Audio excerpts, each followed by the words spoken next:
Graça e paz, querido irmão e irmã. Diaconia, uma nobre missão.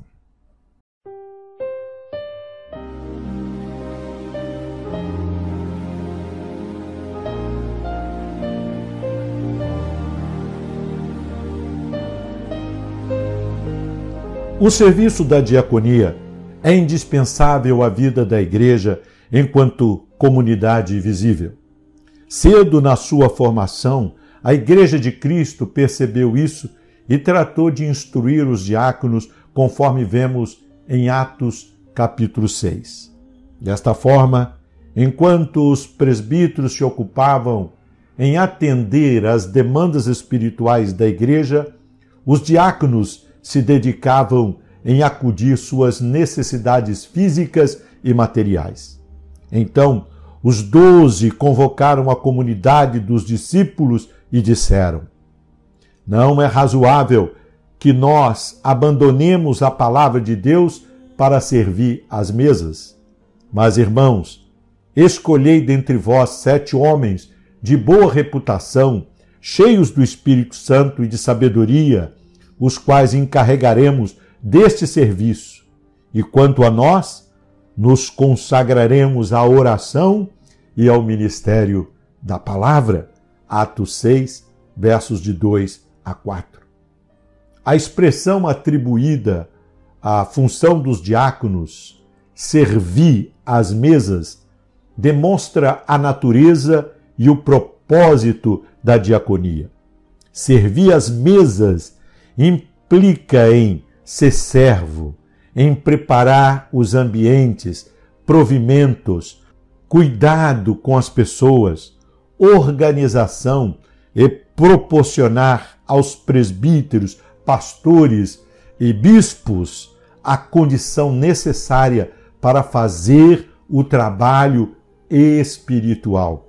Então, desde seu início, a igreja tinha presbíteros, pastores ou bispos para cuidar do aspecto espiritual da igreja e os diáconos do aspecto material. Paulo deixa isso bem claro quando saúda os líderes e os irmãos na igreja em Filipos. Ele diz assim: Paulo e Timóteo, servos de Cristo Jesus, a todos os santos em Cristo Jesus, inclusive bispos e diáconos que vivem em Filipos, graça e paz a vós outros da parte de Deus, nosso Pai, e do Senhor Jesus Cristo. Filipenses 1, versículos 1 e 2. A palavra diácono vem do grego e é uma tradução do termo transliterado, diáconos, muito comum no Novo Testamento. No texto bíblico é traduzida como servo, servente, ministro, significando uma pessoa comissionada para um serviço. O diácono geralmente servia como um garçom. Este fato não desmerece a magnânima função do diácono. Paulo se considerava um servo e o próprio Senhor Jesus assumiu a posição de servo dos servos. A condição para exercer a diaconia é outro fator que mostra a nobreza desta missão. Em Atos 6, de 1 a 7, e 1 Timóteo 3, de 8 a 13, podemos conhecer os qualificativos necessários para se exercer o diaconato. Boa reputação, ser cheio do Espírito Santo, gozar de respeito, ter palavra, não ser alcoólatra, não ser cobiçoso e ganancioso, ter treinamento, ser irrepreensível. São alguns dos qualificativos necessários ao diácono para o exercício da diaconia.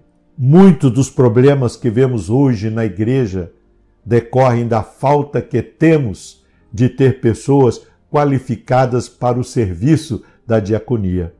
O improviso, o desconforto e a desordem no culto, como também a má administração financeira e o comprometimento do patrimônio da igreja se deve muitas vezes à falta da verdadeira diaconia.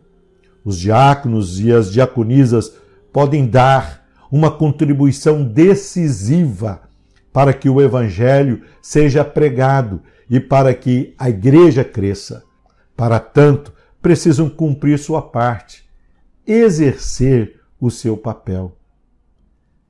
Quero me dirigir aos diáconos e às diaconisas que me assistem neste momento e apelar a todos vocês.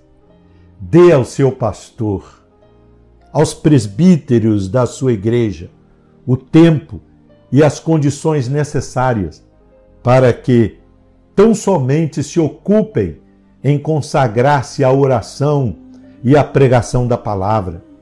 Para tanto, sejam simpáticos, atenciosos com as pessoas, pontuais, proativos, leais e trabalhadores. Lembre-se, meus queridos irmãos, da promessa de Deus para os diáconos e as diaconisas, tal como podemos ler em 1 Timóteo 3, versículo 13. Pois os que desempenharem bem o diaconato alcançarão para si mesmos justa preeminência e muita intrepidez na fé em Cristo Jesus. Assim cremos. É tempo de crescer.